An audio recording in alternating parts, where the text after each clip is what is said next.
que es vicedirector científico del CENIC-CSIC, y nos vienes a hablar de la impresión 3D para reindustrializar la España vaciada. Un tema bastante interesante que por lo menos a mí me sale. Bueno, pues buenas tardes. Voy a hablar de un proyecto que tenemos en el CSIC para evaluar hasta dónde podríamos intentar crear empleos en zonas rurales de España.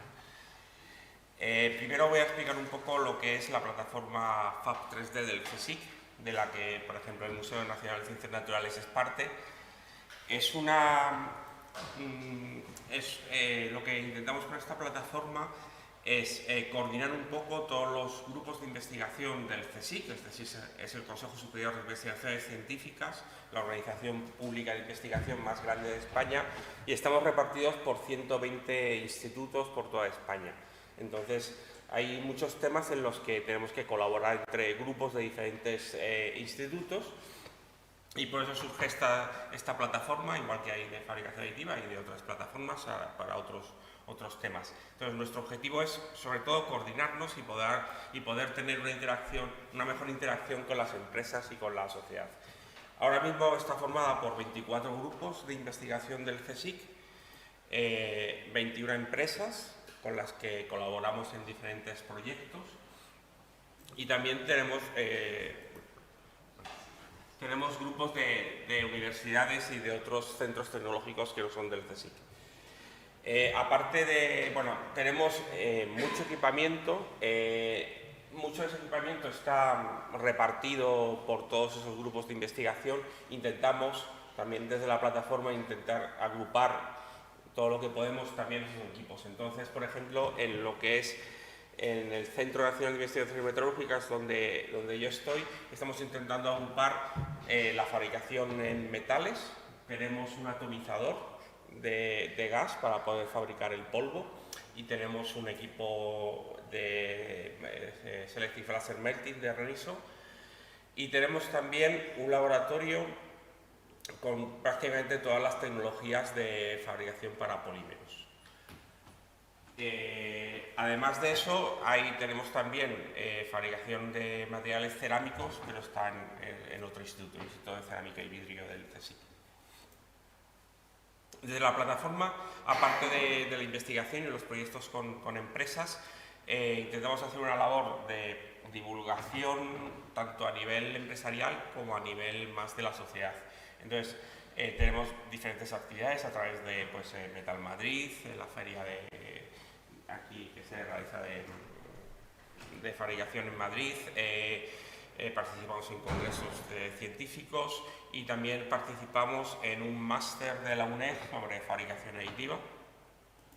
Y luego, a nivel más de la sociedad, pues hacemos cursos de verano. Estas son actividades del año pasado, pues un curso de verano en la Universidad Complutense de Madrid, en el Escorial, y un par de exposiciones con piezas impresas en 3D y en colaboración con Bellas Artes de la Complutense. Y luego, nos podéis seguir también en la página web y en las redes. Entonces, ahora me voy a empezar a centrar en lo que es por qué este interés en evaluar la fabricación aditiva, la impresión 3D en el medio rural. Es intentar, para ponerlo en contexto, un ejemplo de lo que surgió un poco esto que me pasó. Hace unos años compré una casa en un pueblo muy pequeño de Cantabria, y entonces, para cambiar la cerradura de la puerta, llamé un pueblo de 100 habitantes, el pueblo más cercano donde había una ferretería. Vino el ferretero y vio la puerta para cambiarla y tal, y dijo que no tenía esta pieza, la que hay en el centro, simplemente esa chapa con 4 agujeros, dijo no la tenía.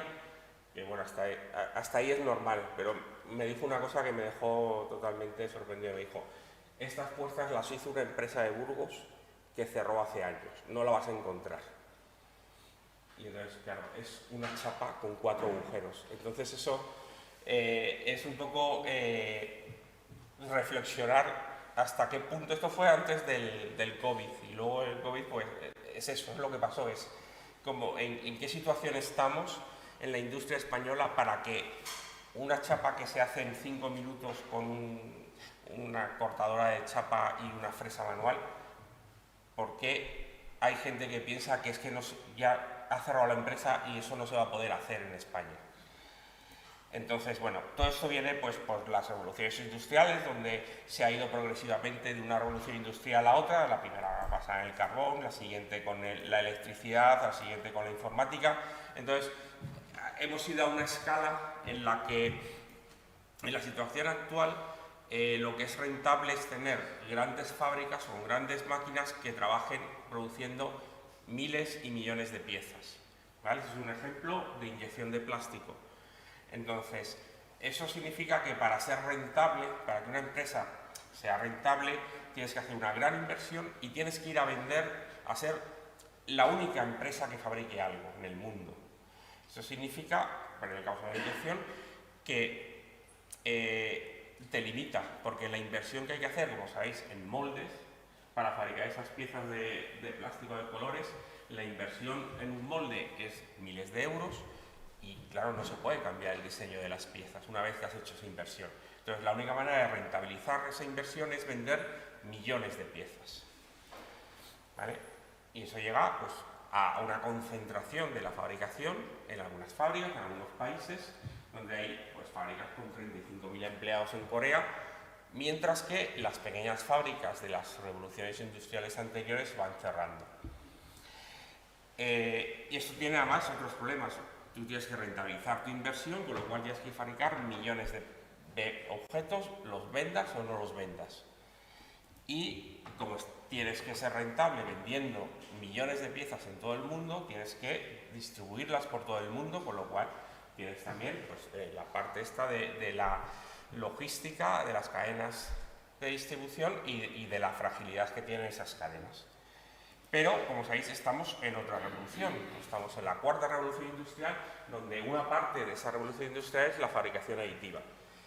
Entonces, y tiene unas características que pueden ser muy distintas. Como todos sabéis, la impresión 3D tiene unas características totalmente distintas de otras tecnologías convencionales. Y de ahí surge la propuesta que hicimos al Ministerio para evaluar, diseñar una metodología para evaluar la adopción y los obstáculos a la adopción de la fabricación aditiva mediante metodologías de estudios de mercado, y sociológicos y económicos, y con el objetivo de proponer medidas políticas que ayuden a las empresas rurales a adoptar, cuando sea rentable, el nuevo concepto de fabricación aditiva. Luego, además, este proyecto también tenemos el apoyo de la Fundación Cotec para la innovación, para ir un paso más allá y no solamente ir a las empresas que haya en zonas rurales o que quieran a lo mejor radicarse en zonas rurales, sino también directamente a los ciudadanos y a las administraciones públicas de esas zonas rurales. El problema en general de la población es conocida y no solamente es la cantidad de personas, sino cómo está distribuida. Son más de 8.000 millones de personas en el mundo y además muy concentradas en núcleos urbanos. Y eso también es un problema, no es lo mismo 8.000 millones repartidos que concentrados. En el caso de España, tenemos muchas zonas que estamos en ese riesgo de despoblación y tenemos zonas urbanas que están creciendo mucho. Por ejemplo, en España el 60% de los municipios están en riesgo de desaparecer. Y eso significaría que el 80% del territorio de España se quedaría despoblado. Y entonces, hay muchas políticas para frenar esa despoblación, ¿vale? Pero son políticas que están bien y es pues llevar internet de banda ancha para que la gente pueda ver las plataformas en el streaming. Significa tener a cierta distancia servicios sanitarios, o que vaya una furgoneta a vender comida a los pueblos más pequeños, ¿vale? Son todas políticas que, si os fijáis, son políticas para que los jubilados puedan vivir en el pueblo, pero no son políticas para que la gente que quiera trabajar trabaje en el pueblo. La mayoría de las políticas de eso están simplemente, o agricultura o turismo rural, pero no hay muy pocas políticas dedicadas a la industria en las zonas rurales, que es la manera de crear empleo y que haya gente joven, no solamente jubilados que puedan pasar ya su jubilación en un pueblo. Y el medio rural, como decía, es importante dentro del modelo de desarrollo sostenible, es necesario, porque no se puede dejar un 80% del territorio sin cuidar y sin intentar minimizar los problemas de contaminación, distribuyendo un poco mejor a la población, entre otras cosas. Con lo cual, la innovación rural es una cosa que no se considera mucho, porque siempre que se habla de innovación se está pensando en los núcleos o en los sitios donde ya hay una industria importante que pueda hacer esa innovación, y no se presta tanta atención a la innovación rural, que puede ser más difícil, efectivamente, pero bueno, también es una cosa que hay que intentar hacer. Y por otro lado está el sistema industrial español, que ya decía, la dependencia con fábricas que hay en otros países, y esa fragilidad ante una epidemia, una guerra, con lo cual no tenemos esa capacidad de ser autosuficientes en muchos casos. ¿Vale? Entonces, esa unión de intentar aumentar la industrialización en España en general, porque comparado con nuestro entorno, también las personas empleadas en la industria es menor que en otros países de Europa, con lo cual en general necesitaríamos más empleo industrial en España, y además pues a ver si conseguimos que una parte de ese empleo industrial vaya además a zonas rurales, aprovechando las ventajas de la fabricación aditiva que, bueno, que todos conocéis. Concretamente en el caso de entornos rurales, pues hay cosas que destacan. Sobre todo en la flexibilidad, es cambiar un poco el paradigma, no intentar montar una empresa, una fábrica en Soria para vender piezas en todo el mundo. Es montar fábricas en Soria para vender en el entorno, aprovechando la flexibilidad de la fabricación aditiva. No es fabricar millones de piezas para todo el mundo, sino fabricar distintas piezas para ese entorno local. Y ahí es donde vemos que es una de las ventajas que podría tener hacer una política que pueda apoyar eso, ¿vale? Entonces, con eso, la inversión es mucho más pequeña, porque estás localizando mucho más, y luego tienes las ventajas de la distribución, emisión de CO2, etcétera, porque y la flexibilidad. Y también, digamos, la capacidad de diferenciar, como sabéis, las dos partes, la parte del diseño y de fabricación, y esa capacidad de digitalización y de que no tengan que estar juntos las dos fases de diseño y de fabricación. Entonces, bueno, pues eso digamos, la hipótesis es hacer un nuevo modelo de producción deslocalizado, o sea, localizado en zonas rurales, descentralizado y bajo demanda, que sea flexible, y que una especie de pequeñas fábricas digitales con fabricación aditiva y otras tecnologías de postprocesado o de CNC, que puedan surtir de piezas a entornos locales. Entonces, bueno, el proyecto Rural 3D lo estamos centrando, estamos, digamos, llegando eligiendo cuáles serían las zonas, porque al final esto es investigación, tenemos que investigar, estamos eligiendo 3 sitios que sean representativos de diferentes condiciones del entorno rural español, ¿vale? Entonces nos vamos a centrar en Ciudad Real, en Cáceres y en La Rioja, y vamos a hacer estudios a nivel de empresas locales, con diferentes actuaciones en las empresas, diferentes metodologías de obtener, digamos, cuáles son las expectativas y las barreras que ven las empresas, y qué ayudas, intentar ver qué tipo de ayudas o qué carencias, qué formación habría que intentar implementar para estas empresas en zonas rurales, y luego también los propios habitantes de esos pueblos, y sobre todo buscando mucho la involucración de las administraciones locales, que son las que van a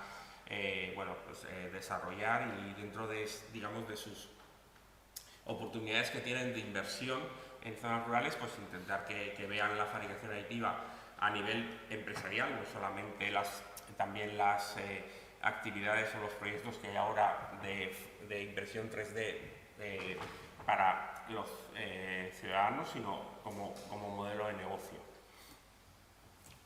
Bueno, entonces estamos ya empezando, y de aquí al verano pues haremos todas esas intervenciones y esos grupos objetivo, encuestas, para sacar esa información en esas 3 localidades, que cubren un poco diferentes tamaños de población, diferentes entornos industriales y tipo de, además de industria local. Y bueno, pues a través de, digamos, de esas encuestas de preferencias declaradas en empresas, el diseño y la prueba de diferentes tipos de formación online y presencial, y intentar hacer un desarrollo teórico de cómo podrían ser esas fábricas en diferentes puestos. Teórico porque el proyecto del Ministerio no nos dio el dinero para hacer una fábrica real, una planta piloto. Y bueno, evaluar el impacto económico y social que tendría la posible adopción de la fabricación aditiva en esas zonas. Y al final, como digo, con el objetivo final del proyecto es intentar proponer políticas para las administraciones locales. Y luego, bueno, a través también del apoyo de la Fundación Cotec, pues hacer esta difusión del proyecto y hacer talleres divulgativos y formativos presenciales en estos 3 pueblos, en principio, que es con lo que tenemos financiación. Y luego hacer ese estudio de intentar hacer estudios cualitativos para hacer, digamos, proponer las políticas, pero basadas en evidencias. Y eso es todo. Muchas gracias.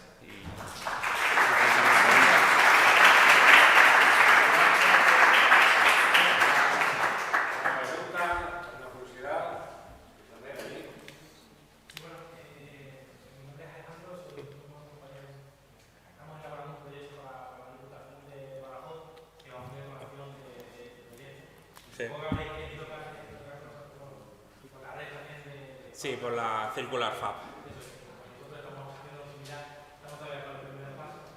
Y uno de los puntos que quería conocer era, con rural, con la investigación de rural 3D, ¿de qué manera creéis que podéis atacar a esas poblaciones más rurales, en las que de alguna manera creemos que uno de los problemas que vamos a enfrentar es cómo mostrar en un espacio como para en nuestro caso, para la película FAP de ese como se llama, vean eso como algo realmente productivo para ellos? O sea, ¿de qué manera creéis que se puede atacar ese tipo de todas las edades? Claro, eso es uno de los factores que hemos tenido en cuenta para elegir los sitios, porque ya sabéis, uno de los factores es la edad media del pueblo, porque no nos hemos querido arriesgar y hemos elegido pueblos donde la edad media no sea demasiado alta, porque sabemos que eso es lo más difícil. De todas maneras, por ejemplo, en la Diputación de Ciudad Real, o sea, en Cáceres vamos a hacerlo con Circular Fab, y en la Diputación de Ciudad Real tienen una red de puntos de inserción digital donde van a hacer una cosa complementaria, no a nivel de empresa, sino a nivel de usuario final, con impresoras 3D de filamento, ¿vale? Simplemente por esa parte de formación, porque nuestra experiencia y la experiencia de las empresas que también hay en el proyecto es que esto entra en las empresas, y vosotros seguro que lo habéis visto, entra en la empresa porque alguien de la empresa tiene una impresora 3D en su casa. Y entonces, cuando hay algún problema, se fabrica una primera pieza en su casa, la lleva a la empresa, la ven y ya se compran una. Entonces, creemos que una de las estrategias que vamos a tener que hacer, y que es lo que probaremos, es también hay que hacer esa difusión general de la impresión 3D casera, porque es una puerta indirecta para que entren las empresas. No solamente ir directamente a las empresas, porque además si vas a las empresas y empiezas a también una manera de hacerlo muy poco a poco, sobre todo a nivel de inversión. Una de las cosas que veremos en el proyecto es, digamos, cuánto dinero y cómo y qué ayudas financieras esperan las empresas invertir. Es decir, no podemos ir tenemos que entrar muy despacio en las empresas. Tiene que ser una cosa gradual y a través también de impresoras caseras y de empleados que tengan una impresora casera.